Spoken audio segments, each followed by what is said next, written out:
പരിശുദ്ധ പരമാ ദിവ്യകാരുണ്യത്തിനും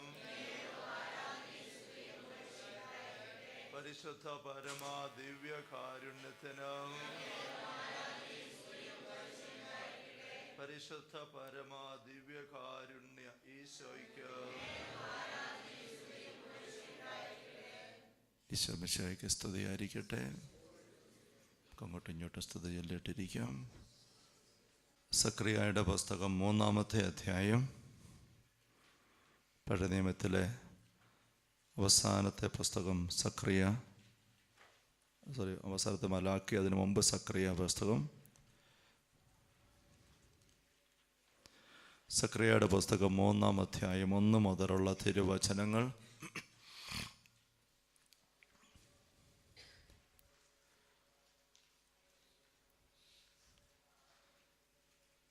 പ്രധാന പുരോഹിതനായ ജോഷുവ കർത്താവിൻ്റെ ദൂതൻ്റെ മുൻപിൽ നിൽക്കുന്നതും സാത്താൻ അവനെ കുറ്റം ആരോപിക്കാൻ അവൻ്റെ വലതുഭാഗത്ത് നിൽക്കുന്നതും അവിടുന്ന് കാണിച്ചു തന്നു. കർത്താവ് സാത്താനോട് പറഞ്ഞു, കർത്താവ് നിന്നെ ശാസിക്കുന്നു, കർത്താവ് നിന്നെ ശാസിക്കുകയാണ്. പിശാചിനെതിരെയുള്ള പോരാട്ടത്തിൽ നമ്മൾ കൂടുതൽ ഉപയോഗിക്കാനായിട്ട് ഈശോ കാണിച്ചു തന്നിരിക്കുന്ന വചനം പഠിപ്പിക്കുന്നത് ശാസിക്കുക എന്നുള്ളതാണ്. ബഹിഷ്കരണ ശുശ്രൂഷയ്ക്ക് 2 തരത്തിലുള്ള പ്രാർത്ഥനകൾ ഉപയോഗിക്കുന്നുണ്ട്. ഒന്ന് അപേക്ഷാ രീതിയിലുള്ള പ്രാർത്ഥന, രണ്ടാമത്തേത് ആജ്ഞാ രൂപത്തിലുള്ള പ്രാർത്ഥന. അപേക്ഷാ രൂപത്തിലുള്ള പ്രാർത്ഥനയും ആജ്ഞാ രൂപത്തിലുള്ള പ്രാർത്ഥനയല്ല, ആവശ്യപ്പെടലാണ്, ശാസനയാണ്. രണ്ടാമത്തെ ശാസനയാണ്. അത് ആജ്ഞയുടെ രൂപത്തിലാണ് വരിക, ആവശ്യപ്പെടുകയാണ് മാറാൻ. അതിനു മുമ്പ് അപേക്ഷയുടെയുണ്ട്. അപേക്ഷ ദൈവത്തിൻ്റെ പക്കലാണ്. അപേക്ഷയുടെ രൂപത്തിലുള്ള പ്രാർത്ഥനകൾ നമ്മളെല്ലാവരും ഉപയോഗിക്കണം എന്ന് ഈശോ വ്യക്തമായിട്ട് പഠിപ്പിക്കുന്നുണ്ട്. സ്വർഗസ്വനായ പിതാവേ എന്ന പ്രാർത്ഥന പഠിപ്പിക്കുമ്പോൾ അവസാനം ഈശോ കൂട്ടിച്ചേർക്കുന്നുണ്ട്, ഞങ്ങളെ പ്രലോഭനത്തിൽ ഉൾപ്പെടുത്തരുതേ, ദുഷ്ടാരൂപിയിൽ ഞങ്ങളെ രക്ഷിക്കണമേ എന്ന് പ്രാർത്ഥിക്കണം. നിങ്ങൾ ഇപ്രകാരം പ്രാർത്ഥിക്കുവിൻ. മത്തായി 6 നമ്മൾ വായിക്കുന്നുണ്ട്. ആ സ്വർഗസ്വനായ പിതാവേ എന്ന പ്രാർത്ഥന അവസാനത്തിൽ ഈശോ ഇങ്ങനെ കൂട്ടിച്ചേർത്ത്. അതേപ്പറ്റി പറയുന്നത്, സാധാരണ ഈശോ വളർന്നു വന്ന് ജീവിച്ചിരുന്ന യഹൂദ സമൂഹത്തിലെ പ്രാർത്ഥനകളിൽ അങ്ങനത്തെ ഒരു പ്രാർത്ഥന പൊതുവെ ഇല്ലാത്തതാണ്. പക്ഷേ ഈശോ ഞങ്ങളെ പ്രാർത്ഥിക്കാൻ പഠിപ്പിക്കണമെന്ന് അപ്പസ്തലന്മാർ ചോദിച്ചപ്പം പഠിപ്പിച്ചു കൊടുത്തപ്പം ആ പ്രാർത്ഥനയ്ക്കകത്ത് ഇങ്ങനെ ഒരു അപേക്ഷാ തരത്തിലുള്ള ഒരു വിടുതൽ പ്രാർത്ഥന, ഡെലിവറൻസ് പ്രയർ ഈശോ കൂട്ടിച്ചേർത്തു. ഞങ്ങളെ പ്രലോഭനത്തിൽ ഉൾപ്പെടുത്തരുതേ, ദുഷ്ടാരൂപി ഞങ്ങളെ രക്ഷിക്കണം. Deliver us from the evil one. പിശാചിനെ പറ്റിയുള്ള ബോധ്യങ്ങളൊക്കെ ദൈവശാസ്ത്രജ്ഞന്മാരുടെ ഇടയിൽ ഇങ്ങനെ ബൗദ്ധികമായിട്ട് ചിന്തിച്ചു പോകുന്നവരുടെ ഇടയിൽ കുറഞ്ഞു വന്നപ്പം ഈവിൾ വൺ, ദുഷ്ടൻ എന്നുള്ളത് മാറ്റിയിട്ട് തിന്മ എന്ന് മാത്രമായിട്ടൊക്കെ വിവർത്തനം ചെയ്ത് എടുക്കാനുള്ള പ്രവണത ഇടക്കാലത്ത് ഇങ്ങനെ ശക്തമായിട്ട് കയറി വന്നിട്ടുമുണ്ട്. അവിടെ തിന്മയും ഞങ്ങളെ രക്ഷിക്കണേ. അതേപ്പറ്റി ബെനഡിക്റ്റ് 16 പാപ്പ തൻ്റെ ജീസസ് ഓഫ് നസ്രത്ത് എന്ന പേരായി 3 വാള്യത്തിൽ ഇറക്കിയ ഒരു പുസ്തകത്തിൽ സ്വർഗസ്വനായ പിതാവേ എന്ന പ്രാർത്ഥനയെപ്പറ്റി വിശകലനം ചെയ്യുന്നിടത്ത് പറയുന്നുണ്ട്, ക്രൈസ്തവ വിശ്വാസത്തിൽ തിന്മയെന്ന് പറയുന്നത് പിശാചിൽ നിന്ന് വേർപെട്ട് കാണാനേ സാധിക്കത്തില്ല. അവിടെ തിന്മയും ഞങ്ങളെ രക്ഷിക്കണേ എന്ന് പറഞ്ഞ് പോകുന്നിടത്തും അത് പിശാചിനെ ഒഴിവാക്കിയുള്ള മറ്റ് പലതരത്തിലുള്ള തിന്മകളെപ്പറ്റി മാത്രമാണെന്ന് ചിന്തിക്കുന്നത് അബദ്ധമാണ്. കാരണം ക്രൈസ്തവ വിശുദ്ധ ഗ്രന്ഥ വെളിച്ചത്തിൽ തിന്മ നേരെ വേര് പിടിച്ച് ബന്ധപ്പെട്ട് കിടക്കുന്നത് പിശാചുമായിട്ടാണ്. ദുഷ്ടാരൂപിയിൽ നിന്നും അവൻ്റെ സൈന്യങ്ങളും ഞങ്ങളെ രക്ഷിക്കണേ. കുർബാനക്രമത്തിൽ ലോകത്തിലുള്ള എല്ലാ റീത്തുകളിലും തന്നെയുള്ള കുർബാനക്രമത്തിൽ കുർബാന സ്വീകരണത്തിന് മുൻപ് സ്വർഗസ്വനായ പിതാവിനെ വിളിച്ച് പ്രാർത്ഥിക്കുന്നുണ്ട്. നമുക്കും കുർബാനക്രമത്തിൽ 2-ാമത്തെ സ്വർഗസ്വനായ പിതാവേ. അത് കഴിയുമ്പം ഉടനെ അച്ഛൻ അതിൻ്റെ അവസാന ഭാഗം ഒന്നുകൂടെ വിപുലീകരിച്ച് ചൊല്ലുന്നുണ്ട്.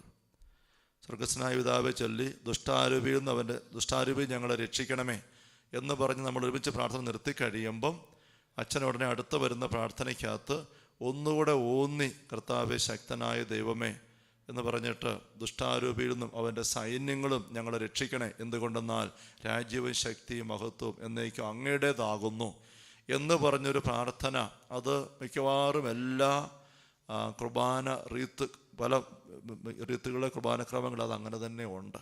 അതൊരു പഴയ പാരമ്പര്യമാണ്. അതേപ്പറ്റി ആരാധനാക്രമ പണ്ഡിതന്മാർ, ദൈവശാസ്ത്രജ്ഞന്മാർ പറയും അത് കുർബാനക്രമത്തിനകത്തുള്ള ഒരു വിടുതൽ പ്രാർത്ഥനയാണ്.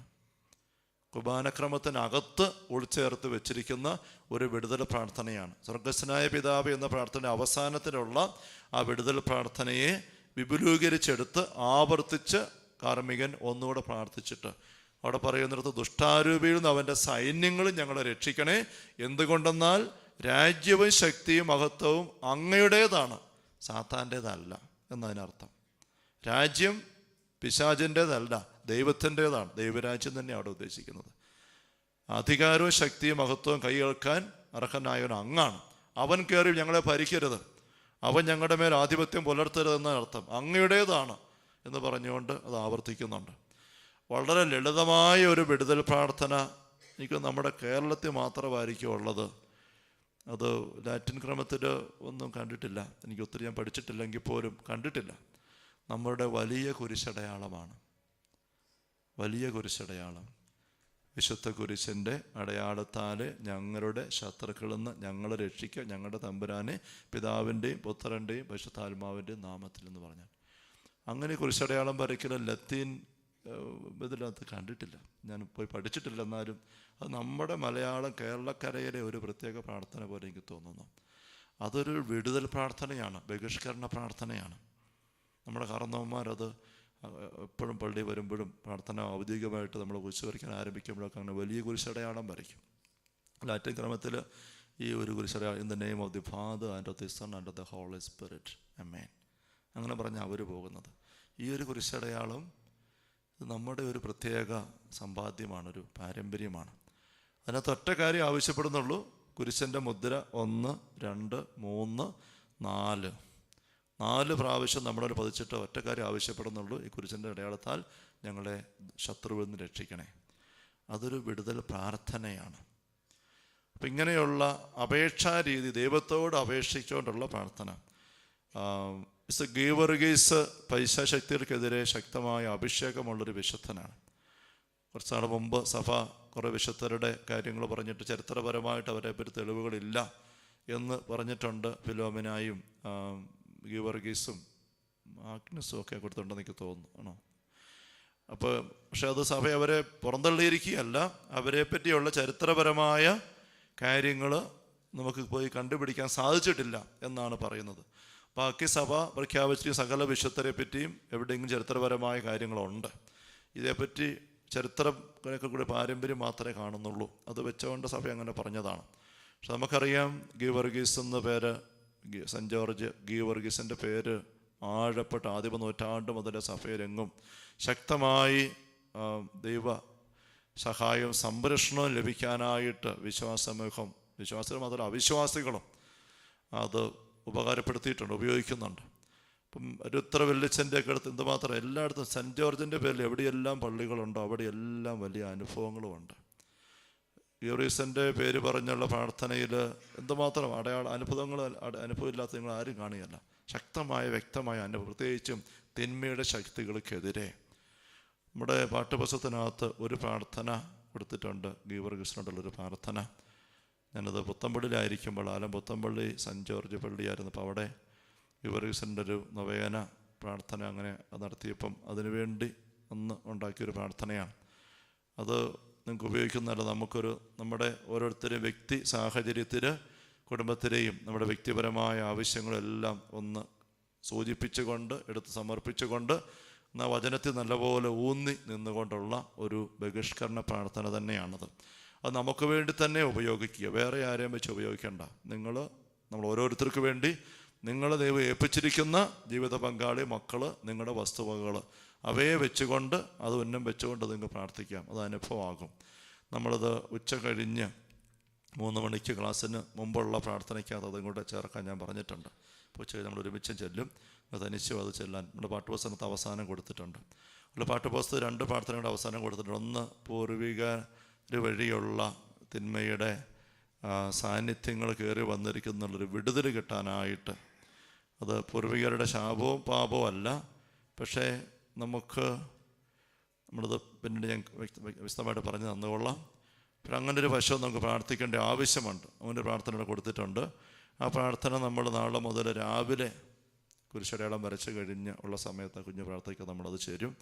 അതുപോലെ വ്യാകുല മാതാവിനുള്ള പ്രാർത്ഥനയത് കൊടുത്തിട്ടുണ്ട്. അത് ഞാൻ പ്രധാനം വ്യാകുല മാതാപ്പള്ളി അവിടെയായിരുന്നപ്പം അവിടെ ചെല്ലാൻ വേണ്ടി അങ്ങനെ അന്ന് രൂപം കൊടുത്തൊരു പ്രാർത്ഥനയാണ്. പക്ഷെ അത് നല്ലൊരു അനുഭവത്തോടെ അനേകരൊന്നും ചെല്ലുന്നുണ്ട്. അവിടെ ഇപ്പോഴും ചെല്ലുന്നുണ്ടെന്ന് എനിക്ക് തോന്നുന്നത്. നമുക്ക് അനേകർ വ്യക്തിപരമായിട്ട് ചെല്ലുന്നുണ്ട്. നമുക്ക് കടക്കാൻ പോകുന്നതിന് മുമ്പ് ചെല്ലാൻ നല്ലൊരു പ്രാർത്ഥനയാണ്. അമ്മയുടെ മടിയിലേക്ക് നമ്മുടെ അവസാനത്തെ 3 മണിക്കൂറുകൾ ഏൽപ്പിച്ച് കൊടുത്തുള്ള പ്രാർത്ഥന. അപ്പം നമ്മളത് ഇന്ന് മുതൽ ഞാൻ കിടക്കാൻ ഞാനുറങ്ങാൻ പോകും മുമ്പായി പാടുന്നതിന് മുമ്പായിട്ട് നമ്മൾ ആ പ്രാർത്ഥനയും ഒരുമിച്ച് ചൊല്ലും. ഇപ്പോൾ ഗീവർഗീസിനുള്ള പ്രാർത്ഥന അതും ഒരു വിടുതൽ പ്രാർത്ഥനയാണ്. നമുക്ക് തനിച്ച് ഉപയോഗിക്കാം. ഞാൻ ചില പള്ളികളൊക്കെ ധ്യാനിപ്പിക്കാൻ പോയപ്പം ഈ പ്രാർത്ഥന ഇങ്ങനെ പേപ്പറെ അടിച്ച് കൊടുത്തത്. പിന്നെ അവിടെ നിന്നൊരു പള്ളിയിൽ നിന്ന് അച്ഛൻ വിളിച്ച് പറഞ്ഞു, അച്ഛാ അത് വീണ്ടും വീണ്ടും അടിച്ചു കൊടുക്കുക, ആൾക്കാരൊന്നും ചോദിക്കുന്നുണ്ട്. ആൾക്കാർക്ക് ഒത്തിരി അനുഭവമാണ്. ആ വികാരിച്ചൻ തന്നെ അത് വീണ്ടും കൂടെ ഒരു കോപ്പി അടിച്ച് അങ്ങനെ പല പ്രാവശ്യം ആൾക്കാർക്കത് ഒത്തിരി കൊടുത്തു എന്ന് പറയുകയുണ്ടായി. നമുക്ക് അങ്ങനെ പ്രാർത്ഥിക്കുമ്പോൾ അതിന് കരുത്തുണ്ട്. അപേക്ഷയുടെ തരത്തിലുള്ള പ്രാർത്ഥന നമ്മൾ അമ്മയോടും ഒക്കെ പ്രാർത്ഥിക്കുന്നുണ്ട്. നമ്മൾ കൊന്തയ്ക്കടയ്ക്ക് ചൊല്ലുന്ന സ്വർഗരാജ്ഞി, മഹത്വപൂർണ്ണ സ്വർഗരാജ്ഞി, അതൊരു വിടുതൽ പ്രാർത്ഥനയാണ്. അപേക്ഷാ രീതിയിലുള്ള വിടുതൽ പ്രാർത്ഥനയാണ്. രണ്ടാമത്തേത് ആജ്ഞാരൂപത്തിലുള്ള വിടുതൽ. അത് പ്രാർത്ഥനയല്ല, ശാസിക്കലാണ്. ഈശോ വചനം കൊണ്ട് പിശാചുക്കളെ പുറത്താക്കിയെന്നാണ് നമ്മൾ വായിക്കുന്നത്, അല്ലേ? മത്തായിയുടെ സുവിശേഷത്തിൽ 8-ാം അധ്യായത്തിൽ 16-ാം വാക്യം, മത്തായി 8:16.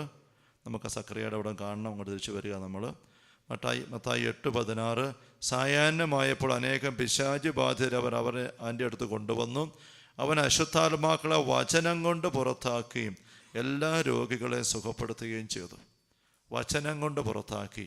അധികാരത്തോടെയുള്ള വചനമാണ്. അതാണ് മർക്കോസ് 1 ആൾക്കാർ പറയുകയാണ്, ഇവൻ ആരാണ്? പിശാചുക്കളോട് പോലും ഇവന് ആജ്ഞാപിക്കുന്നല്ലോ.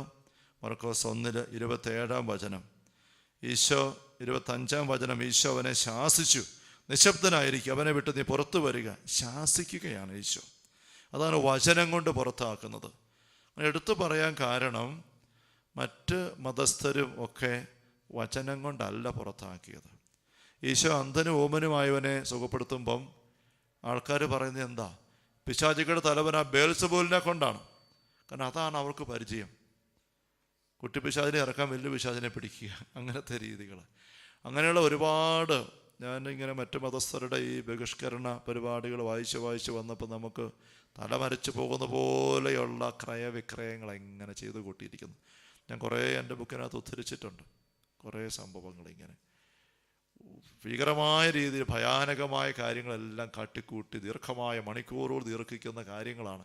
ഡാൻസും കൂത്തും കത്തിക്കലും എറിയലും തല്ലും അട്ടഹാസവും ചീത്തയും തെറിയും എല്ലാ കൂട്ടവുമുണ്ട് അതിനകത്ത്. പിന്നെ പ്രീതിപ്പെടുത്താൻ നോക്കലുമുണ്ട്. അങ്ങനെയുണ്ട്. കാരണം പിശാചിനെ എന്നാ കാണിക്കണം തരത്തില്ല. അതിന് ഒരു കൂട്ടർ പിശാചിനെ കൈകാര്യം ചെയ്യുന്നത് അതിനെ പ്രസാദിപ്പിച്ചുകൊണ്ടാണ്. നമ്മുടെ നാട്ടിലും അങ്ങനെയുണ്ട്. പൈശാശക്തികളെ കൊണ്ട് കുടിയിരുത്തിയേക്കുക. മൊത്ത ശല്യം മാറാൻ വേണ്ടി പറമ്പിൽ ഒരു ഭാഗം തിരിച്ചു കൊടുത്തേക്കുന്നു, അവിടെ കൊണ്ട് കുടിയിരുത്തിയേക്കുന്നു. ഈ സർപ്പക്കാവൊക്കെ വന്നിരിക്കുന്നത് അങ്ങനെയാണ്.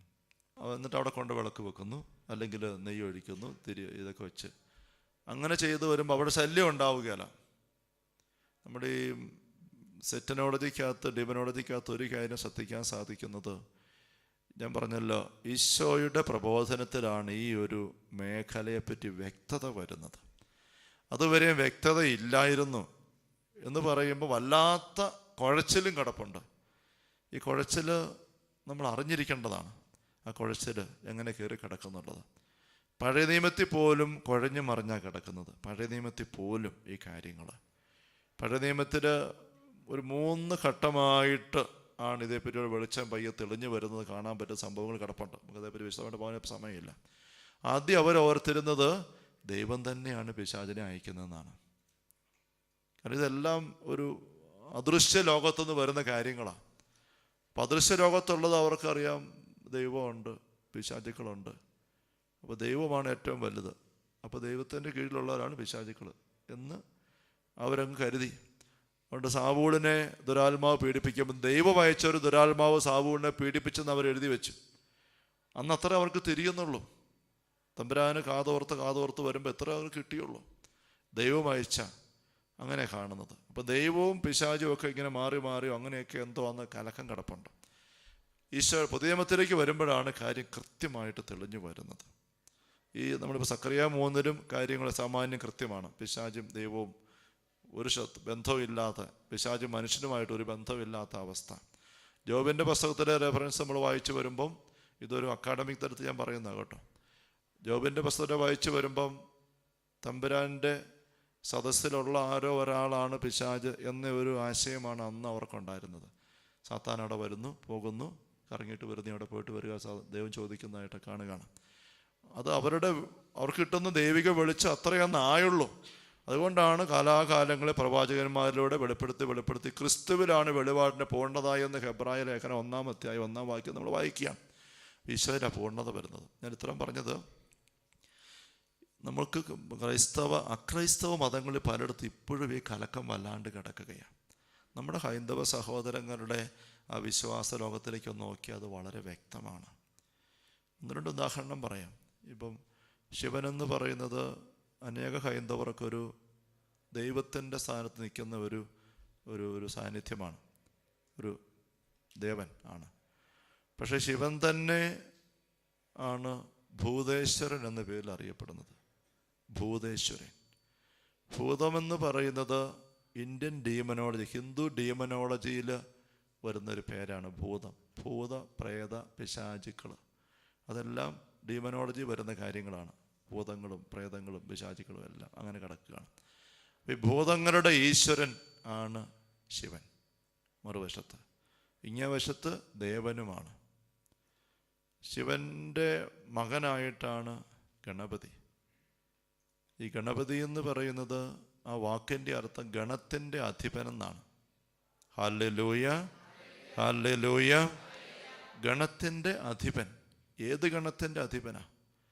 അത് അപ്പനായ ശിവൻ്റെ അല്ലെ ഭൂതേശ്വരൻ്റെ കസ്റ്റഡിയിലുള്ള ഭൂതങ്ങളിൽ ഒരു ഗണത്തിൻ്റെ അധിപൻ, അതാണ് ഗണപതി.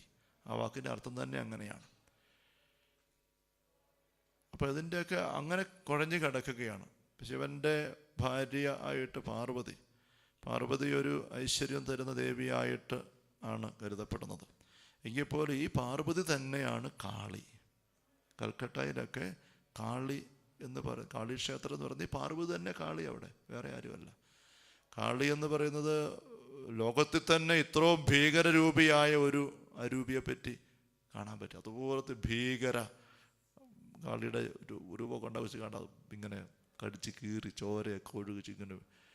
അത് പണ്ട് പഠിക്കുന്നവർ ചോദിക്കും, വെസ്റ്റേണേഴ്സ് പാശ്ചാത്യർ ചോദിക്കും, ഇത്രയും ഭീകരരൂപിയായ ഒരു മൂർത്തിയുടെ മുന്നേ പോയി എങ്ങനെ പ്രാർത്ഥിക്കാൻ പറ്റും ഇവർക്ക് എന്ന് പോലും ആശ്ചര്യപ്പെടുന്നുണ്ട്.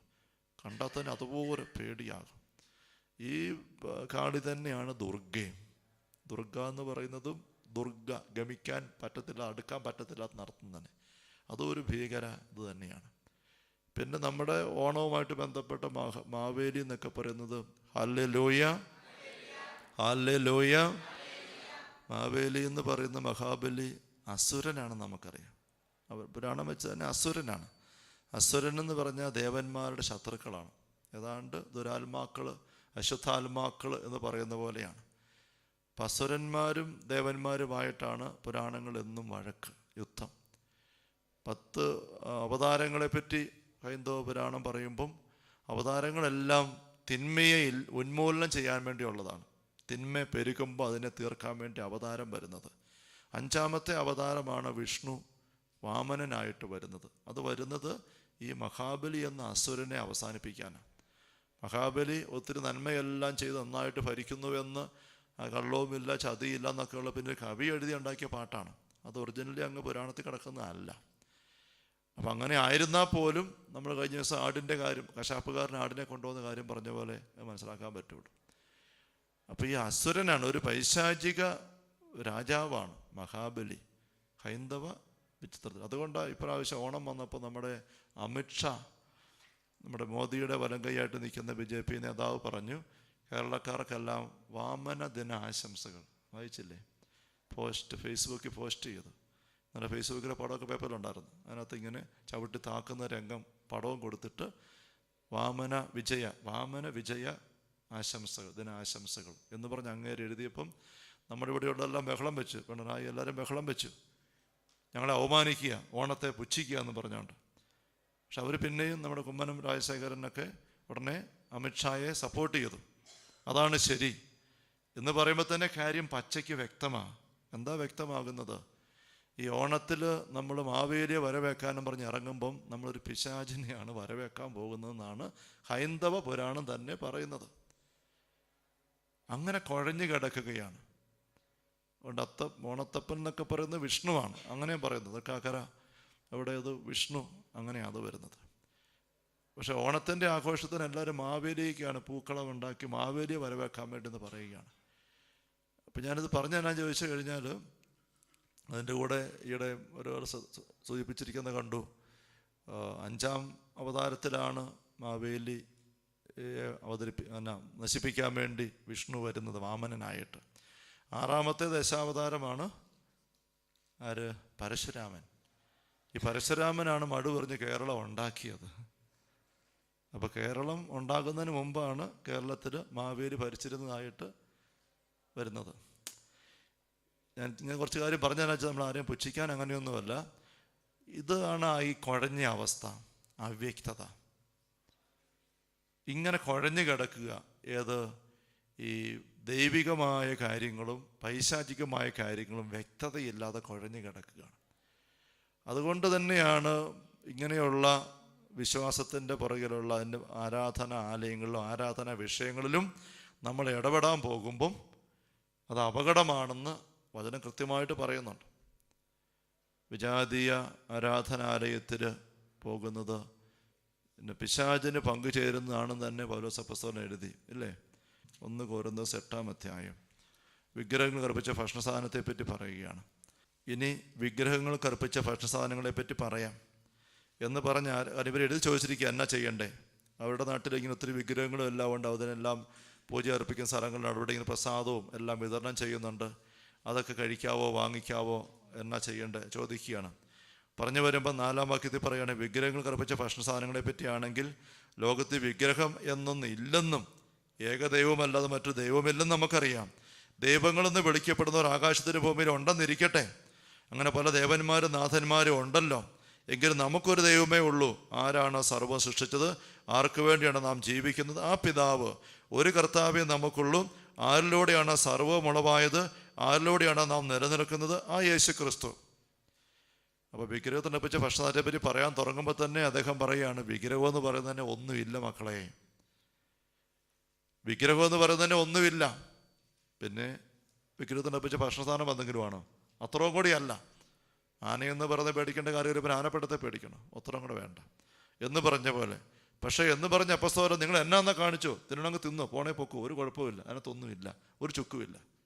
ചുമ്മാ കല്ലും മണ്ണും തടിയും മാത്രമാണ് വിഗ്രഹങ്ങൾ. നിങ്ങളെപ്പറ്റി ഒന്നും വിഷമിക്കേണ്ട, തിന്നണ തിന്നോ, പോണേ പൊക്കോ, ഒന്നുമില്ല. അതൊന്നുമല്ല എന്ന് പറഞ്ഞ് അവസാനിപ്പിക്കുകയല്ല അപ്പസ്തലൻ. അതൊന്നുമല്ല, അങ്ങനെ തന്നെ ഒന്നും ഇല്ല എന്ന് പറഞ്ഞിട്ട് അതേപോലെ പറയാണ്, ലോകത്ത് വിഗ്രഹം എന്നൊന്നും ഇല്ലെന്നും ഏകദൈവമല്ലാതെ മറ്റു ദൈവമില്ലെന്ന് നമുക്കറിയാം. എന്നാലും ദൈവങ്ങളെന്ന് വിളിക്കപ്പെടുന്നവർ ആകാശത്തിനും ഭൂമിയിലും ഉണ്ടെന്നിരിക്കട്ടെ. അങ്ങനെ പല ദേവന്മാരും നാഥന്മാരും ഉണ്ടല്ലോ. അങ്ങനെ ഉണ്ട് താനും. അപ്പോൾ ഒരു വൈരുദ്ധ്യം പോലെ തോന്നുക. ഒന്നും അല്ലെന്നും പറയുന്നു, ഇതുണ്ടെന്നും പറയുന്നു. എന്നിട്ട് പറയുകയാണ് നമുക്ക് ഒറ്റ ദൈവമേ ഉള്ളൂ, എല്ലാത്തിൻ്റെ സൃഷ്ടാവായിരിക്കുന്ന ഒരു ദൈവം ഉണ്ടാകാൻ പറ്റത്തുള്ളൂ, ഒരു കർത്താവ് യേശു ക്രിസ്തു മാത്രമേ ഉള്ളൂ. അങ്ങനെ പറഞ്ഞു വെക്കുകയാണ്. 10-ാം അധ്യായത്തിൽ ആ വിഷയം തന്നെ പറഞ്ഞു വരുമ്പം 14-ാം വാക്യം, 10-ാം അധ്യായം 14-ാം വാക്യത്തിൽ പറയുന്നു, ആകയാൽ പ്രിയപ്പെട്ടവരെ വിഗ്രഹ ആരാധന ഓടി അകലുവിൻ. ഓടി അകലണം. വിഗ്രഹം തന്നെ ഒന്നുമല്ല, പിന്നെ ഇതിനെ ഓടി അകലുന്നത്. അങ്ങനെയല്ല. ഇപ്പം എന്താ അപ്പസ്തലൻ പറയുന്നത്? 18 മുതലുള്ള തിരുവചനങ്ങൾ. 18, ബലിവസ്തുക്കൾ ഭക്ഷിക്കുന്നവർക്കല്ല ബലിപീഠത്തിലെ ഭാഗഭാഗത്വം. ഒരു പൊതു തത്വമാണ്. ബലിപീഠത്തിൽ നിന്ന് നമ്മൾ വിശുദ്ധ കുർബാന നമ്മൾ സ്വീകരിക്കുമ്പോഴാണ് കുർബാനയെ സജീവമായി നമ്മൾ പങ്കുചേരുന്നത്, നമുക്കറിയാം. അതുപോലെ ഒരു ബലിപീഠത്തിൽ അർപ്പിക്കുന്ന ബലിവസ്തുക്കൾ നമ്മൾ സ്വീകരിക്കുമ്പോഴാണ് ആ ബലി അർപ്പകർ യഥാർത്ഥ ബലിയർപ്പകരായിട്ട് മാറുന്നു. ഭാഗഭാഗത്വം ഉണ്ടാക്കും. ആ ബലിപീഠവുമായിട്ട് പങ്കുചേരുകയാണ്. അപ്പോൾ ഒരു വിഗ്രഹത്തിൻ്റെ ബലിപീഠത്തിൽ അർപ്പിച്ച വസ്തു, വിഗ്രഹത്തിന് സമർപ്പിച്ച ആഹാര പദാർത്ഥം ആ വിഗ്രഹം തന്നെ എന്തെങ്കിലും ആണെന്ന് ഞാൻ ഉദ്ദേശിക്കുന്നുണ്ടോ? ഇല്ല. അദ്ദേഹം വീണ്ടും പറയുകയാണ്. പക്ഷെ എന്താ പിന്നെ കുഴപ്പം? അപ്പോസ്തലൻ എന്താ കടന്ന് ഉരുളുന്നത് എന്ന് നമുക്ക് തോന്നിപ്പോകും. എന്താ അദ്ദേഹം പറയാൻ പോകുന്നത്? പിന്നെ പറയുകയാണ്, വിജാതിയർ ബലിയർപ്പിക്കുന്നത് പിശാചിനാണ്, ദൈവത്തിനല്ല എന്നാണ് ഞാൻ പറയുന്നത്. നിങ്ങൾ പിശാചുക്കളുടെ പങ്കാളികളാകാൻ ഞാൻ ആഗ്രഹിക്കുന്നില്ല. അതാണ് വിഷയം. അതാണ് വിഷയം.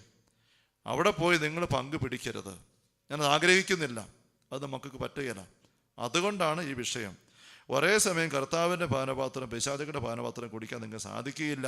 കർത്താവിൻ്റെ മേശരും പിശാചുക്കളുടെ മേശരും ഭാഗവാക്കാകാനും സാധിക്കുകയില്ല എന്ന് പറഞ്ഞിരിക്കുകയാണ്. അപ്പോൾ ഇവിടെ എന്താ അപ്പോസ്തലൻ പറഞ്ഞു വരുന്നത്? അത് അല്പം സൂക്ഷ്മതയോടെ നമ്മൾ മനസ്സിലാക്കേണ്ട കാര്യങ്ങൾ ഇതിനകത്തുണ്ട്. എന്ന് വെച്ചാൽ, ഒന്ന്, നമ്മൾ ആദ്യം തന്നെ മനസ്സിലാക്കേണ്ടത്, ഈ ദേവീദേവന്മാരെന്ന് പറയുന്ന ഒന്നുമില്ല. ഒന്നുകിൽ ഈ ദേവീദേവന്മാരെന്ന് പറയുന്നവർ വെറും മനുഷ്യർ മാത്രം. അവരെന്നോ ജീവിച്ചിരുന്നു, അവരിപ്പോൾ ഇല്ല. അവർ നിത്യതയിലേക്ക് അവിടെ ആത്മാവ് പോയി. ഇവിടെ അവരില്ല. പക്ഷെ അവരുടെ പേരിൽ ഇവിടെ എന്തൊക്കെയോ ഉണ്ടാക്കി വെച്ചിരിക്കുന്നു. അപ്പോസ്തല പ്രവർത്തനം 14-ാം അധ്യായം 8 മുതൽ തിരുവചനങ്ങളിൽ പൗലോസ് അപ്പോസ്തലൻ ലിസ്ത്രായിൽ പ്രസംഗിച്ച് ചെല്ലുകയാണ്. കാലുകൾക്ക് സ്വാധീനമില്ലാത്ത ഒരുവൻ ലിസ്ത്രായിലുണ്ടായിരുന്നു. ജന്മനാ മുടന്തനായിരുന്ന അവനൊരിക്കലും നടക്കാൻ കഴിഞ്ഞിരുന്നില്ല. പൗലോസ് പ്രസംഗിക്കുന്ന അവനും കേട്ടു. പൗലോസ് അവനെ സൂക്ഷിച്ചു നോക്കി. സൗഖ്യം പ്രാപിക്കാൻ തക്ക വിശ്വാസം അവനുണ്ടെന്ന് കണ്ട് പൗലോസ് ഉച്ചത്തിൽ വിളിച്ചു പറഞ്ഞു, എഴുന്നേറ്റ് കാലുറപ്പിച്ച് നിൽക്കുക. അവൻ ചാടി എഴുന്നേറ്റ് നടന്നു. പൗലോസ് ചെയ്ത ഈ പ്രവൃത്തി കണ്ട ജനക്കൂട്ടം ലക്കവോനിയൻ ഭാഷയിൽ ഉച്ചത്തിൽ പറഞ്ഞു, ദേവന്മാർ മനുഷ്യരൂപം ധരിച്ച് നമ്മുടെ ഇടയിലേക്ക് ഇറങ്ങി വന്നിരിക്കുന്നു. അവർ ബർണ്ണബാസിനെ സേവൂസ് എന്നും പൗലോസ് പ്രധാന പ്രസംഗകനായിരുന്നതിനാൽ അവനെ ഹെർമസ് എന്നും വിളിച്ചു. നഗരത്തിന് മുൻപിലുള്ള സേവൂസിന്റെ ക്ഷേത്രത്തിലെ പുരോഹിതൻ കാളകളും പൂമാലകളുമായി കവാടത്തിങ്ങനെ വന്ന് ജനങ്ങളോട് ചേർന്ന് ബലിയർപ്പിക്കാൻ ആഗ്രഹം പ്രകടിപ്പിച്ചു. ഇതറിഞ്ഞ അപ്പോസ്തലന്മാരായ ബർണ്ണബാസും പൗലോസും വസ്ത്രം കീറി ജനക്കൂട്ടത്തിലേക്ക് ഓടിച്ചെന്ന് വിളിച്ചു പറഞ്ഞു, ഹേ മനുഷ്യരെ, നിങ്ങൾ ചെയ്യുന്ന എന്താണ്? ഞങ്ങൾ നിങ്ങളെപ്പോലെ തന്നെയുള്ള മനുഷ്യരാണ്. വ്യർത്ഥമായ ഈ രീതികളിൽ നിന്ന് ജീവിക്കുന്ന ദൈവത്തിങ്കലേക്ക് നിങ്ങൾ തിരിയണമെന്ന് ഞങ്ങൾ നിങ്ങളെ ഉദ്ബോധിപ്പിക്കുന്നു. അവിടുന്നാണ് ആകാശവും ഭൂമിയും സമുദ്രവും അവയുടെ സമസ്തവും സൃഷ്ടിച്ചത്. കഴിഞ്ഞ തലമുറകളിൽ എല്ലാ ജനതകളെയും സ്വന്തം മാർഗങ്ങളിൽ സഞ്ചരിക്കാൻ അവിടുന്ന് അനുവദിച്ചു. കഴിഞ്ഞ തലമുറകളിൽ എല്ലാ ജനതകളെയും സ്വന്തം മാർഗങ്ങളിൽ സഞ്ചരിക്കാൻ അവിടുന്ന് അനുവദിച്ചു. അജ്ഞതയിലായിരുന്നു അവർ. അത് അപ്പുറത്ത് 17-ാം അധ്യായത്തിൽ ആഥൻസിൽ പ്രസംഗിക്കുമ്പോൾ 17-ാം അധ്യായം 30-ാം വാക്യം, അവിടെയും വിഗ്രഹാരാധനയുടെ നടുവിൽ അപ്പോസ്തലൻ പ്രസംഗിച്ചവരും പറയുകയാണ്, അജ്ഞതയുടെ കാലഘട്ടങ്ങളെ ദൈവം കണക്കിലെടുത്തില്ല. അറിവില്ലായ്മ കൊണ്ടാണ് നിങ്ങൾ ഈ വിഗ്രഹമെല്ലാം ഉണ്ടാക്കി വെച്ച് അങ്ങനെ ചെയ്തത് എന്ന് പറയുന്നുണ്ട്. അപ്പം അറിവില്ലായ്മയുടെ ഒരു പ്രവൃത്തിയാണ്. വീണ്ടും 14-ാം അധ്യായത്തിലേക്ക് വന്ന് 15-ാം വാക്യത്തിൽ, വ്യർത്ഥമായ ഈ രീതികളിൽ നിങ്ങൾ ജീവിക്കുന്ന ദൈവത്തിലേക്ക് തിരിയണം എന്ന് നിങ്ങളെ ഉദ്ബോധിപ്പിക്കുന്നു. ഇത് വ്യർത്ഥമായ രീതികളാണ്. ഏതാണ് വ്യർത്ഥമായ രീതി? ഒരു അത്ഭുതം പ്രവർത്തിച്ചു കഴിഞ്ഞപ്പം ഈ പച്ചയായ മനുഷ്യർ ദേവന്മാരാണെന്ന് പറഞ്ഞ് ഒരു ബലിയർപ്പിക്കാൻ എന്ന കാളയും പൂമാലയും എല്ലാമായിട്ട് പൂജാരി വന്നിരിക്കുകയാണ്. കയറി ഇരുന്നാൽ മതി, അപ്പോഴവിടെ ബലിയർപ്പണം നടക്കും. ഇവർ ദേവന്മാരായിട്ട് കരുതപ്പെടുകയാണ്. സേവൂസും ഹെർമസും എന്നൊക്കെ പറഞ്ഞുകൊണ്ട് ഇറങ്ങി വന്നിരിക്കുന്നു, ദേവന്മാരാണെന്ന് പറഞ്ഞുകൊണ്ട്. ഇതാണ് ഒരു മനുഷ്യൻ്റെ ഒരു വ്യർത്ഥതയുടെ ഒരു വശം. എന്തെങ്കിലും അസാധാരണമായൊരു കാര്യം കണ്ടു കഴിയുമ്പോൾ ഉടനെ അവരെ ഒരു അസ്വാഭാവിക തലത്തിലേക്ക് ഉയർത്താൻ ഉള്ളൊരു പ്രേരണ അത് ഇന്നും സംഭവിക്കുന്നുണ്ട്. മോദി പ്രധാനമന്ത്രി ആയപ്പം ഉത്തർപ്രദേശിലെങ്ങാണ്ട് ഒരു അമ്പലമുണ്ടായി. ഒരു മോദിയുടെ ഒരു രൂപമൊക്കെ ഉണ്ടാക്കി വെച്ച് ഒരു മനുഷ്യൻ പൂജ ആരംഭിച്ചു. പത്രത്തിലൊക്കെ വാർത്ത വന്ന് വലിയ വിഷയമായതാണ്. കുറേ നാൾ അങ്ങനെ തുടർന്നു. അവസാനം പാർലമെൻറ്റിലും വലിയ ബഹളമായി കഴിഞ്ഞപ്പോൾ മോദി തന്നെ അത് പൊളിച്ച് കളയിപ്പിച്ചു. അങ്ങനെ മോദിയുടെ രൂപം ഉണ്ടാക്കിയൊരു വിഗ്രഹമായിട്ട് വെച്ചിട്ട് അവിടെ പൂജയും കർമ്മങ്ങളും ഒന്നും ആരംഭിച്ച് ആൾക്കാർ ഒന്ന് പ്രാർത്ഥിക്കാനും തുടങ്ങുകയാണ്. നമ്മുടെ മദർ തെരേസ മരിച്ചപ്പോലും കൽക്കട്ടയിൽ കാവുണ്ടാക്കിയ വിവരം എന്ന പത്രത്തിലുണ്ടായിരുന്നു. ആൾക്കാർ പറഞ്ഞു, കാളിയാണ് കൽക്കട്ടയുടെ ദേവി, ഇതാ ഒരു രണ്ടാമത്തെ ദേവിയും കൂടെ നമുക്ക് കിട്ടിയിരിക്കുന്നു, മദർ തെരേസ അമ്മ. അമ്പലം ഉണ്ടാക്കി വെച്ച് പൂജയും പരിപാടിയും തുടങ്ങി. പിന്നെ മദർ തെരേസയെ തുറന്ന് ചുമതലയായിട്ടൊരു സിസ്റ്റർ നിർമ്മല വളരെ ബുദ്ധിമുട്ടിയാണ് സിവിൽ അധികാരികളുടെ സഹായത്തോടെയാണ് അവരെ ഒന്ന് പിന്തിരിപ്പിച്ചെല്ലാം പൊളിച്ച് കളഞ്ഞത്. നമ്മുടെ അമൃതാനന്ദമായി വല്ലങ്കാരി, നമ്മുടെ നാട്ടുകാരി സഹോദരി, പക്ഷെ ഇപ്പോൾ ദേവിയായിട്ട് ഇങ്ങനെ വന്നുകൊണ്ടിരിക്കുകയാണ്. ആൾക്കാർ വന്ന് ദേവിയാന്നൊക്കെ പറഞ്ഞ് കൊമ്പിടുമ്പോഴത്തേക്ക് അതങ്ങ് എടുക്കുകയാണ്. അങ്ങനെ എടുക്കുന്ന വലിയ അപകടമാണ്. അപ്പോസ്തല പ്രവർത്തനം തന്നെ 12-ാം അധ്യായത്തൊട്ട് പുറകിൽ 12-ാം അധ്യായത്തിൽ 22-ാം വചനം. ഹേറോദോസ് രാജാവ് ഒരു ദിവസം വിശേഷ വസ്ത്രങ്ങളൊക്കെ ധരിച്ച് സിംഹാസനത്തിൽ ഉപവിഷ്ടനായി പരസ്യമായി സംസാരിക്കുകയാണ്. ജനക്കൂട്ടം വിളിച്ചു പറഞ്ഞു, ഇതൊരു ദേവന്റെ സ്വരമാണ്, മനുഷ്യൻ്റേതല്ല. പെട്ടെന്ന് കർത്താവിൻ്റെ ദൂതൻ അവനെ അടിച്ചു വീഴ്ത്തി. എന്തെന്നാൽ ദൈവത്തിന് അവൻ മഹത്വം നൽകിയില്ല, പുഴുക്കൾക്കിരയായി അവൻ അന്ധവിശ്വാസം ഭരിച്ചെന്ന് പറഞ്ഞിരിക്കുകയാണ്. ദൈവത്തിന് മഹത്വം നൽകരുത്, ദേവന്റെ സ്വരമാണ് എന്ന് പറഞ്ഞപ്പോൾ അങ്ങനെ അത് സ്വീകരിച്ചു.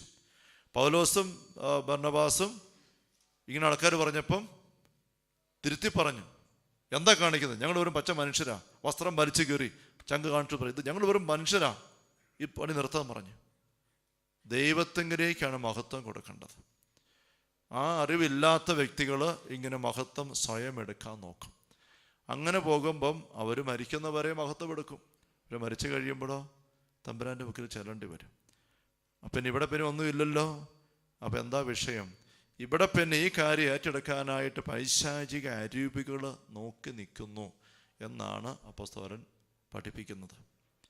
ഇവിടെ ദേവനും ദേവി ഒന്നുമില്ല. അപ്പോൾ ഒന്നുകിൽ ദേവി ദേവന്മാരാന്ന് പറഞ്ഞു വരുന്ന വ്യക്തികൾ ഇങ്ങനെ സാധാരണക്കാരായ മനുഷ്യർ തന്നെ, അവരുടെ എന്തെങ്കിലും പ്രത്യേകത കണ്ട് ആരെങ്കിലുമൊക്കെ എന്തെങ്കിലും ഉണ്ടാക്കി വെച്ച് അങ്ങനെ പൂജയും കാര്യമൊക്കെ നടത്തി അങ്ങനെ വന്നു. പക്ഷെ അവർ മരിച്ച് കടന്നുപോയി.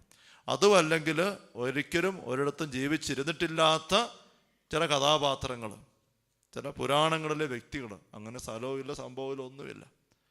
അപ്പം ഇതൊക്കെ കഥകളാണ്. അതിനകത്ത് ആ വ്യക്തികളൊന്നും ജീവിച്ചിരുന്നിട്ടില്ല. അല്ല, എവിടെയെങ്കിലും ജീവിച്ചതെന്ന് ഒരു സാധാരണ മനുഷ്യനെ പറ്റി പറഞ്ഞ് വലിയ കാര്യം ഉണ്ടാക്കി, അത്രയൊക്കെ ഉള്ളൂ. പക്ഷെ വിഷയം അതല്ല. ഇങ്ങനെയുള്ള ഇവിടെ പേരിൽ ഉണ്ടാക്കി വെക്കുന്ന ഈ പറഞ്ഞ സാധനങ്ങൾ, കല്ലും തടിയും മണ്ണും ഉണ്ടാക്കി വെക്കുന്നത്, അതിൽ പൈശാചികമായ സാന്നിധ്യങ്ങൾ പിശാച് കൊടുക്കുകയാണ്, അല്ലെങ്കിൽ കയറിയെടുക്കുകയാണ്. എന്തുകൊണ്ടാണ് പിശാച് അങ്ങനെ ചെയ്യുന്നത്? പിശാചിൻ്റെ ഏറ്റവും വലിയൊരു ഉള്ളിൻ്റെ ദാഹം, ഒരു ക്രേവിങ് എന്ന് പറയുന്നത് ആരാധന കിട്ടുക എന്നുള്ളതാണ്. ലൂക്കാ 4 മരുഭൂമിയിലെ പ്രലോഭനത്തിൻ്റെ രംഗം നമ്മൾ വായിച്ചു വരുമ്പം പിശാച് പറയുന്നുണ്ട് ഈശോയോട് പോലും. ലൂക്കാ 4:6 തിരുവചനം. ലൂക്കാ 4:6 പിശാച് അവരോട് പറഞ്ഞു, ഇവയുടെ മേൽ എല്ലാ അധികാരവും മഹത്വവും നിനക്ക് ഞാൻ തരാം. ഇതെല്ലാം എനിക്ക് നൽകപ്പെട്ടിരിക്കുന്നു, എനിക്കിഷ്ടമുള്ളതൊക്കെ ഞാനത് കൊടുക്കുന്നു. എന്താ വ്യവസ്ഥ? നീ എന്നെ ആരാധിച്ചാൽ മതി. ഈശോയോട് പോലും പിശാച് ചോദിക്കുകയാണ്, നീ എന്നെ ആരാധിക്കാവോ? ഇതാണ് പിശാചിൻ്റെ വലിയ കൊതി, ഉള്ളിൻ്റെ ദാഹമാണ്. ആരാധന സ്വീകരിക്കണം. അതുകൊണ്ട് എവിടെയെല്ലാം ആൾക്കാർ മുട്ടുകുത്തി ഒരു കല്ലിൻ്റെ തടിയുടെ മുമ്പിൽ പോലും ആരാധിക്കാൻ നിൽക്കുന്ന കാണുമ്പം പിശാച് അവിടെ കയറി ഇരിക്കുമെന്നാണ് അതിൻ്റെ സിമ്പിൾ ലോജിക്ക് നമുക്ക് തിരിയുന്നത്. നീ എന്നെ ആരാധിച്ച് നിനക്കിതെല്ലാം തരാം. ഇവിടെ മറ്റു ചിന്ത നമുക്ക് ശ്രദ്ധിക്കാനുള്ളത്, പിശാച് ഇങ്ങനെ പറയുമ്പം ഹല്ലേലൂയ ഹല്ലേലൂയ, പിശാച് ഇങ്ങനെ പറയുമ്പോൾ ഈശോ അത് നുണയാന്ന് പറഞ്ഞില്ല. ഇത് എഴുതി വെച്ച് സുവിശേഷകന്മാരും പിശാച് നുണ പറയുന്നതെന്ന് പറഞ്ഞില്ല. ഏത്? ഇവിടെ എല്ലാത്തിനും ഒരു അധികാരം എനിക്ക് നൽകപ്പെട്ടിരിക്കുന്നു, എനിക്കിഷ്ടമുള്ളതൊക്കെ ഞാനത് കൊടുക്കും, നീ എന്നെ ആരാധിച്ചാൽ മതി, എനിക്കിഷ്ടമാകും, ഞാൻ തരാം. എങ്ങനെ അധികാരം കിട്ടി? പിശാചിന് ആരധികാരം കൊടുത്തു? ഈശോ അത് ഖണ്ഡിച്ചില്ല, തെറ്റാന്ന് പറഞ്ഞില്ല. അപ്പം അതിനകത്ത് എന്തോ കാര്യമുണ്ട്. പിശാചിന് എവിടെ നിന്ന് അധികാരം കിട്ടിയത്? ഇതിൻ്റെ എല്ലാം മേൽ നമ്മൾ ഉൽപ്പത്തി പുസ്തകത്തിൽ ആദ്യം സൃഷ്ടിയെപ്പറ്റി വായിക്കുമ്പം ഉൽപ്പത്തി പുസ്തകം 1-ാം അധ്യായത്തിൽ 26-ാം തിരുവചനം, ഉൽപ്പത്തി 1:26, നമുക്ക് നമ്മുടെ ഛായയിൽ ദൈവം അരുളി ചെയ്തു, നമുക്ക് നമ്മുടെ ഛായയിലെ സാദൃശ്യത്തിൽ മനുഷ്യനെ സൃഷ്ടിക്കാം. അവർ കടലിലെ മത്സ്യങ്ങളുടെയും ആകാശത്തിൻ്റെ പറവകളുടെയും നാൽക്കാലികളുടെയും ഭൂമി മുഴുവൻ്റെയും ഭൂമിയിൽ ഇടയുന്ന സർവ്വജീവിയുടെയും മേൽ ആധിപത്യം ഉണ്ടായിരിക്കട്ടെ. യഥാർത്ഥത്തിൽ ഈ ഭൂമിയുടെ മേൽ അധികാരം ആർക്കാ? മനുഷ്യനാണ് ദൈവം കൊടുത്തത്. ആധിപത്യം ദൈവം മനുഷ്യനെ ഏൽപ്പിച്ചു, എല്ലാത്തിൻ്റെ മേൽ, സർവ്വതിൻ്റെ മേൽ. പിന്നെ എങ്ങനെ പിശാച് പറയുന്നത്? ഈ മനുഷ്യൻ പിശാചിൻ്റെ വാക്ക് കേട്ട് പാപം ചെയ്തപ്പം പാപം ചെയ്യുന്നവൻ പാപത്തിൻ്റെ അടിമ, അല്ല പിശാചിൻ്റെ അടിമ. ആദ്യ മാതാപിതാക്കൾ പാപം ചെയ്തപ്പോൾ തന്നെ മനുഷ്യൻ പിശാചിൻ്റെ അടിമയായി. അതല്ലേ മത്തായി 12:28 വായിച്ചില്ലേ? ശക്തൻ കാവൽ നിൽക്കുമ്പോൾ അവൻ്റെ കഷ്ടം എങ്ങനെ മോചിപ്പിക്കാൻ പറ്റും? ശക്തനെ ബന്ധിക്കണം, ബന്ധിച്ചാൽ മോചിപ്പിക്കാം. അതിനർത്ഥം തന്നെ ബന്ധനത്തിലാണ്, അടിമത്തത്തിൽ കിടക്കുക, പിശാചിൻ്റെ അടിമത്തത്തിലാണ്. അവിടെ മാമോദിസയ്ക്ക് വരുമ്പോൾ അച്ഛൻ ആദ്യം ചോദിക്കുന്നത്, പിശാചിൻ്റെ അടിമത്തത്തിൽ നിന്ന് മോചിതനാകാൻ നീ ആഗ്രഹിക്കുന്നു? തലതൊട്ടപ്പം നിലവട്ടം പറയും ആഗ്രഹിക്കുന്നില്ലെന്ന് പറഞ്ഞാലോ എന്നാൽ തിരിച്ചു പോക്കോളാൻ പറയും. അപ്പോൾ മാമോദിസ മുങ്ങുന്നില്ലാത്ത ഒരു വ്യക്തിയുടെ അവസ്ഥ എന്താണെന്നാണ് വചനവും സഭയും ആരാധനാക്രമവും പഠിപ്പിക്കുന്നത്. പിശാചിൻ്റെ അടിമത്തത്തിലാണ് വ്യക്തി കഴിയുന്നത്. അതുകൊണ്ട് പോളാറാമൻ പാപ്പ 1975 നവംബർ 30 എന്നൊരു പ്രഭാഷണം നടത്തി, ഡെലിവർ അസ് ഫ്രം ഈവിൾ എന്ന് പറഞ്ഞുകൊണ്ട്. അതിനു മുമ്പ് ജൂൺ മാസം 15 28 അങ്ങനെ കണ്ടൊരു ദിവസം ഒരു ചെറിയ പ്രഭാഷണത്തിൽ പാപ്പ ഇങ്ങനെ പറഞ്ഞു, രണ്ടാം വത്തിക്കാൻ കൗൺസിൽ കഴിഞ്ഞിട്ട് നമ്മൾ വിചാരിച്ച് സഭയിൽ നല്ല പ്രകാശവും സമാധാനവും ഉണർവും എല്ലാം ഉണ്ടാകുമെന്ന്. പക്ഷെ 10 വർഷമായിപ്പം, 65-66 കൗൺസിൽ തീരുന്നു, ഇതിപ്പോൾ 75. പക്ഷേ പ്രകാശത്തിനും തെളിച്ചത്തിനും കരുത്തിനും ഉണർവിനും പകരം സഭാസൗധത്തിലേക്ക് എവിടുന്നോ സാത്താൻ്റെ പുകയാ കടന്നു വന്നിരിക്കുന്നത്. ഇങ്ങനെ ഒരു പറച്ചിൽ പറഞ്ഞ് പോളാറാമൻ പാപ്പ. ഇതേപ്പറ്റി ചരിത്രകാരന്മാർ പറയും, അല്ല ദേവശാസ്ത്രം പറയുന്നത്, ഈ വത്തിക്കാൻ കൗൺസിൽ കഴിഞ്ഞിട്ട് ഈ 10 വർഷക്കാലം ഒരിടത്തും പോളാറാമൻ പാപ്പ പിശാചിനെ പറ്റി മിണ്ടിയിട്ടേ ഇല്ല, വാ പൊളിച്ചിട്ടേ ഇല്ല.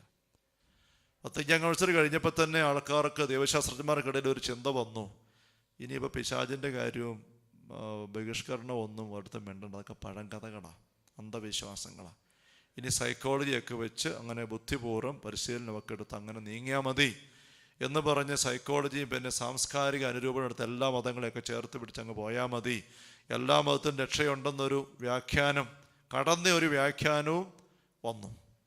യഥാർത്ഥത്തിൽ രണ്ടാം വത്തിക്കാൻ കൗൺസിലിനകത്ത് അങ്ങനെ പറഞ്ഞിട്ടില്ല. എല്ലാ മതങ്ങളിലും മിക്ക മതങ്ങളിലൊക്കെ സംസ്കാരങ്ങളിലും ഒക്കെ സത്യത്തിൻ്റെ വെളിച്ചത്തിൻ്റെ രശ്മി പ്രതിഫലിക്കുന്നുണ്ട്. ഇതാണ് കൃത്യം പദപ്രയോഗം.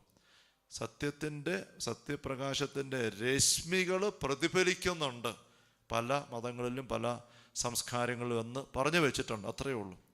ഈ രശ്മി പ്രതിഫലിക്കുന്നതും ഈ വെളിച്ചത്തിൽ ഇരിക്കുന്നതും തമ്മിൽ എന്ത് വ്യത്യാസമുണ്ട്?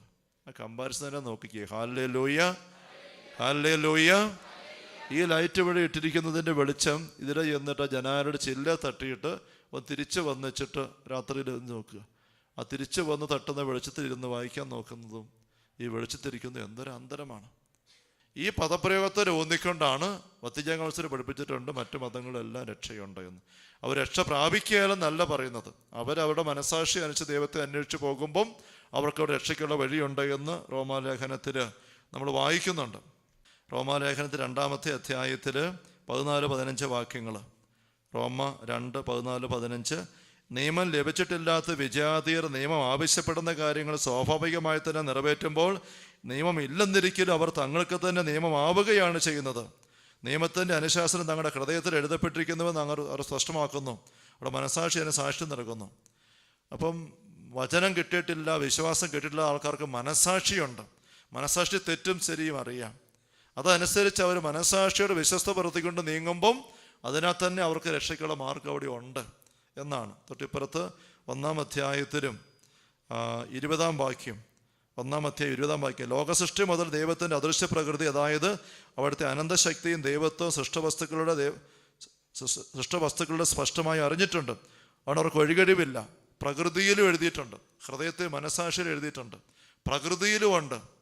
അതുകൊണ്ട് ആത്മാർത്ഥതയോട് സന്മനസ്സോടും കൂടെ സ്വന്തം മനസാക്ഷി ശ്രദ്ധിക്കുന്ന ഒരു വ്യക്തിക്ക് ഒരു തിന്മ ചെയ്യാൻ പറ്റത്തില്ല.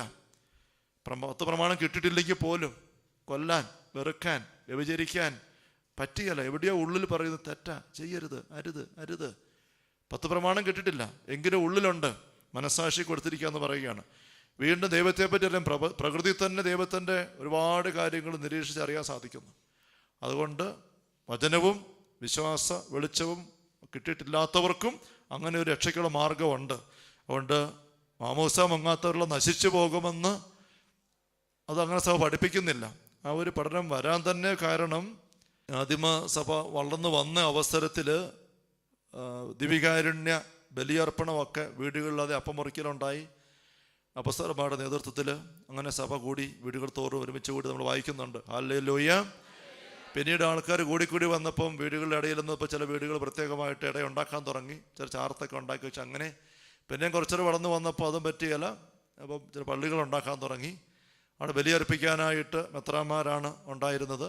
മെത്രാന്മാർ പിന്നെ സഹായിക്കാനായിട്ട് അച്ഛന്മാരെ കൈവെപ്പ് കൊടുത്ത് നിർത്തി. വികാരി എന്നുള്ള വാക്കിൻ്റെ തന്നെ അർത്ഥം എന്താ?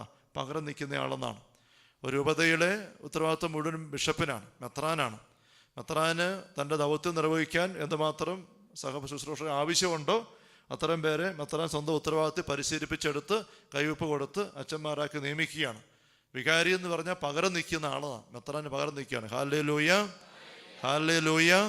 അപ്പോൾ ആദിമ നൂറ്റാണ്ടിൽ ഇങ്ങനെ മെത്രാന്മാർ ആണ് ഈ ദീപികാരുടെ ബലിയർപ്പണ ശുശ്രൂഷയ്ക്ക് നേതൃത്വം കൊടുത്ത് അച്ഛന്മാരെ കൂടുത്തിക്കൂടും. അപ്പോൾ എവിടെ ഒരു മെത്രാനുണ്ടോ അവിടെ ഒരു കുർബാനയേ ഉള്ളൂ, വേറെ സ്ഥലത്ത് കുർബാന അർപ്പിക്കുകയല്ല.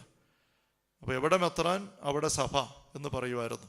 എവിടെ മെത്രാനുണ്ടോ അവിടെ സഭയുണ്ട്. അവിടെ ആ കൂട്ടായ്മയോട് ചേർന്ന് നിൽക്കണം കുർബാനയെ സംബന്ധിക്കാൻ. അവിടെ കൂട്ടായ്മയെ ചേർന്ന് നിന്നില്ലെങ്കിൽ കുർബാനയെ സംബന്ധിക്കാൻ പറ്റുകയില്ല. അവിടെ കൂട്ടായ്മയ്ക്ക് പുറത്തു പോയി കഴിഞ്ഞാൽ നീ രക്ഷയിലേക്ക് വരുന്നില്ല.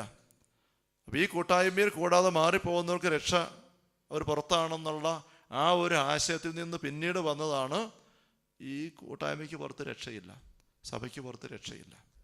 അങ്ങനെയാണ് അത് എൻ്റെ ഒറിജിനൽ ആരംഭത്തിൻ്റെ നീക്കങ്ങൾ അങ്ങനെയാണ്, അങ്ങനെ വന്നതാണ്. പൊതുജന കൗൺസിൽ പറയുന്നിടത്ത് വചനത്തിൽ കിടപ്പുണ്ട് ഇത്. അതിനു മുമ്പ് എഴുതിയതാണല്ലോ റോമാലേഖനം. അതിനകത്ത് എഴുതിയിരിക്കുന്നത് മനസ്സാക്ഷി അനുസരിച്ച് ജീവിക്കുന്ന വ്യക്തി അതനുസരിച്ച് നീങ്ങുമ്പം രക്ഷയിലേക്ക് വരുന്നുണ്ട്. നശിച്ചു പോകുന്നവരും പറയുന്നില്ല.